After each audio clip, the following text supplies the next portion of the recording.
Hey, what's up, y'all? It's K right here. I just wanted to let you guys know if you guys are going through any form of fraudulent scams or any phishing scams or anything that could be vulnerable for your privacy or any form of financial data or just anything in general.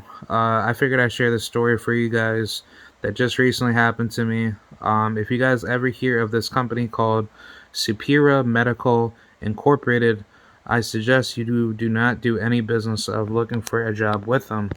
I have no clue who this company is. I did a couple Google search on what the company does, and I believe it's a medical, like a services group that's co-owned by another company called, I think it's called Shifa Med, LLC. Basically, it's like one of these like portfolio financial group firms that focuses on medical insurances and stuff like that.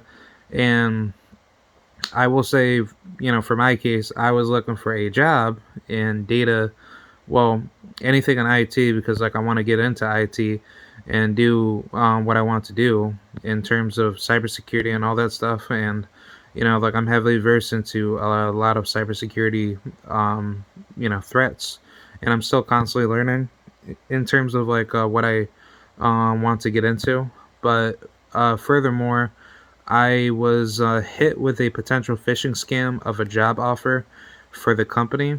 And if you don't know what a phishing scam is, a phishing scam is a scam where a hacker potentially masks as a human agent to ask you certain questions in regards to anything that advertises a interest to a potential victim to harm their financial security or privacy to inflict a form of criminal intent to invade your privacy and financial data or any form of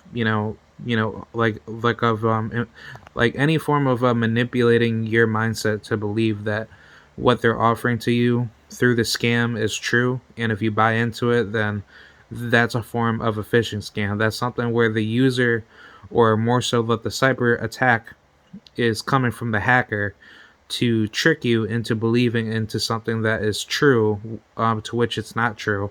So that's what a phishing scam would be, explained in a layman's term perspective. But for my case, this company has no means of like a career section for you to apply, and I use Indeed a lot, but you have to be really careful on Indeed too because some people can scam you on Indeed depending on the company that you're applying for, but most companies are pretty legit. So, I mean, if you ever go through like this, hey, I'm Carl from Indeed, I run this big major company out of, West Africa, then, by all means go for it because it's like, I got all this money that I work with, like, with this company. So that means you should, yeah, that means, you should come work with my firm, with no human resources department to speak with. You never got offered like a job interview to even speak with anybody and higher up management. I mean, that's really how,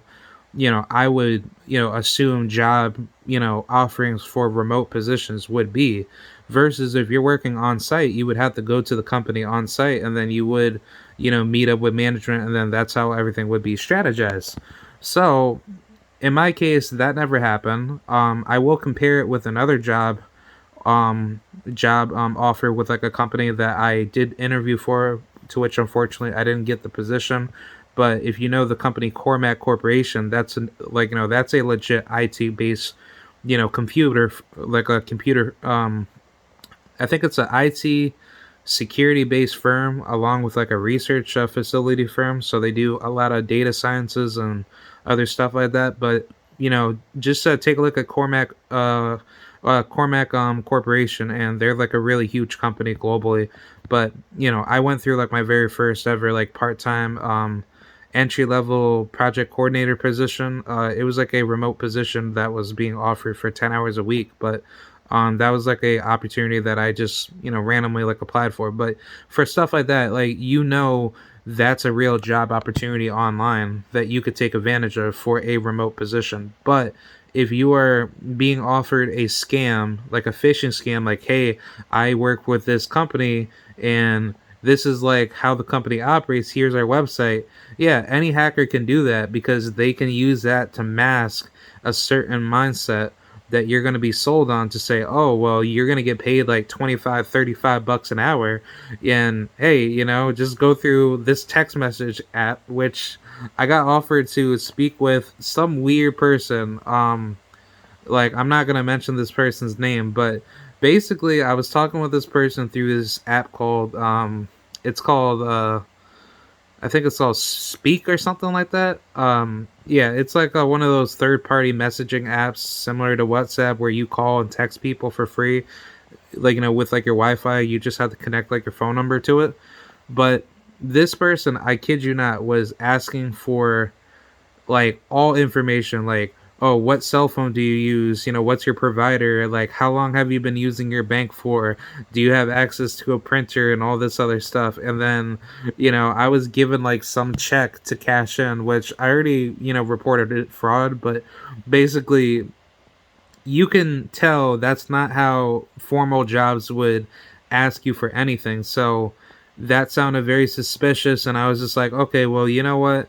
I can tell that this is a phishing scam right off of at the bat, because one, they're asking you a lot of information that no white market frame business and like a business would want you, like, would ask you to give to them.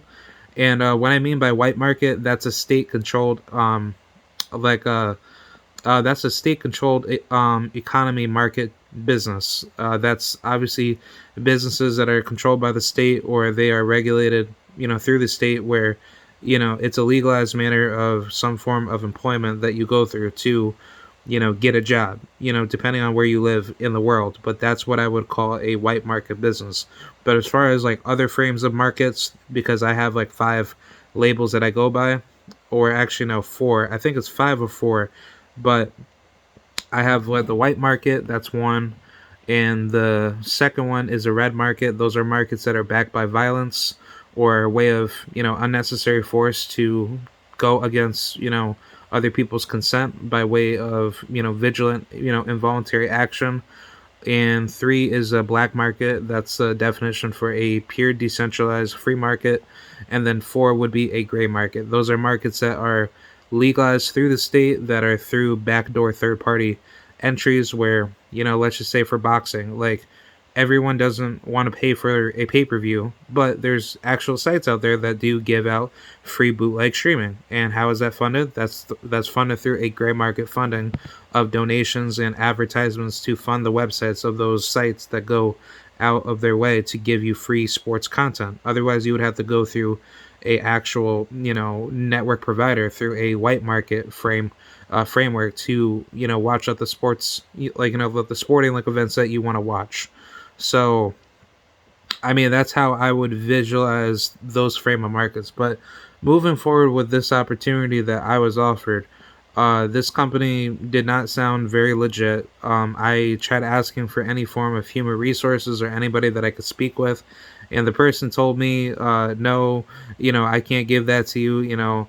I'm only working with clients to help them, with their hiring process. And you know, like, coming to like the very end of the conversation, I was just asking like the person, okay, well, I don't feel comfortable giving out like my information to pay for the company like equipment, because this is where the phishing scam was really like apparent. They were asking you, well, this individual that I spoke with was asking me that I need to pay like $500 worth of money for like through Cash App or Zelle to get the equipment sent to me, and then after that, I could start working next week with the company, because basically with the check that I had received, it was like, I'm not going to bring out the numbers, because I'm just going to keep that private, but it was a huge lump sum of money, and that money was supposed to be deposited through your online mobile banking.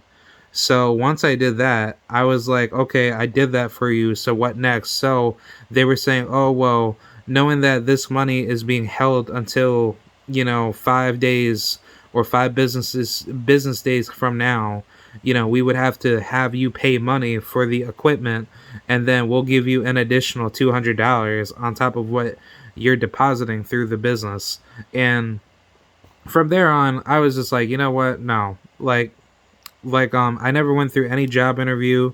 Basically, the job interview was through a text message, so they were asking me like a whole bunch of questions that didn't resolve anything to any professional level stage of a job interview. And I was just like, all right, well, you know what? This is just absolute screw.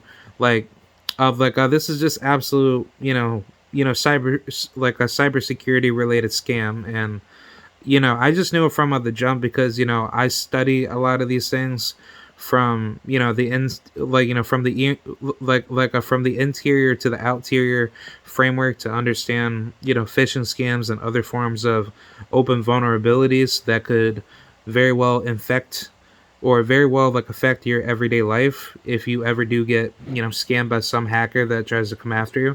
And in any form of ethical hacking, you should understand that the processes of what criminals do to undergo certain processes to make you feel like you are intimidated to actually give money to somebody that you don't know. And this is definitely a pure example of of a phishing scam exposed, especially through online through online messaging means. But as far as this scam alone, you should really watch out for these job offer scams. Don't accept anything from these weird third party sites like Snag a Job, Jobs to Watch, or whatever weird sites that there are. If you're going to get a real job that's like a remote job, I would definitely look at sites like flexjobs.com, or you could take a look at Indeed. Indeed definitely has a crap load of really good legit remote jobs available. Or there's jobs like or there's sites like monster.com. They have great job openings for certain jobs that that are out there.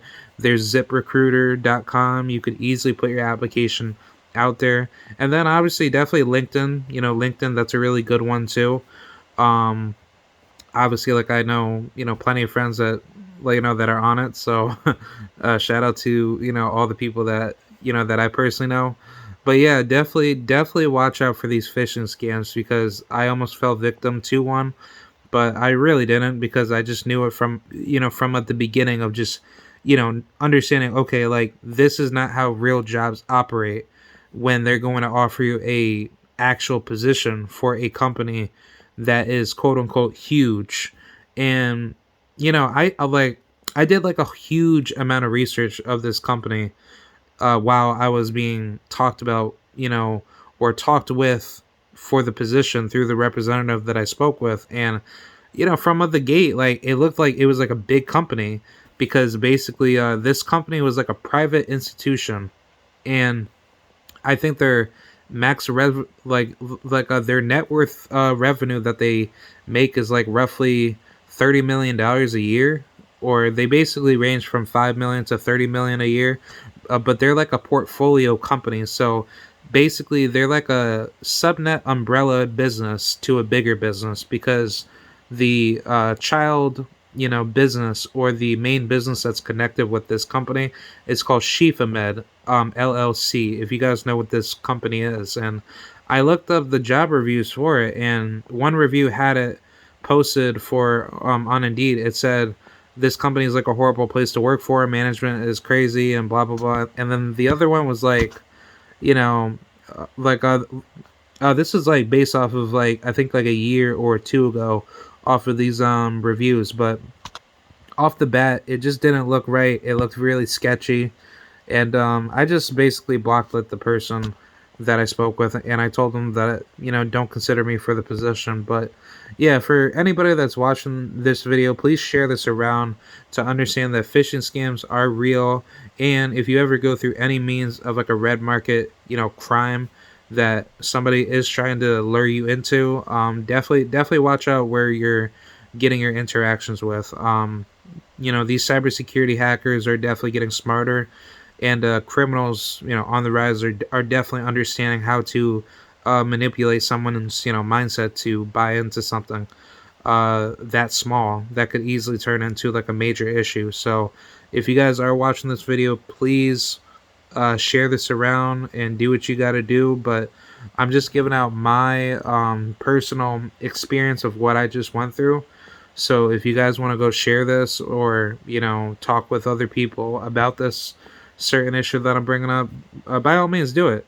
This is something that I wanted to do out of my own time, to share to the IT world that is watching this, because a lot of people in IT would definitely would like to understand more of more people's stories, so therefore companies can be more aware of these certain phishing scams and other cyber related computer crimes, right? So yeah, that's pretty much it. I hope you guys enjoy the video. Please be sure to like, rate, share, comment, subscribe, do what you gotta do. And yeah, this is K-Rod. I'm signing out. Peace out, and see you guys later. Bye.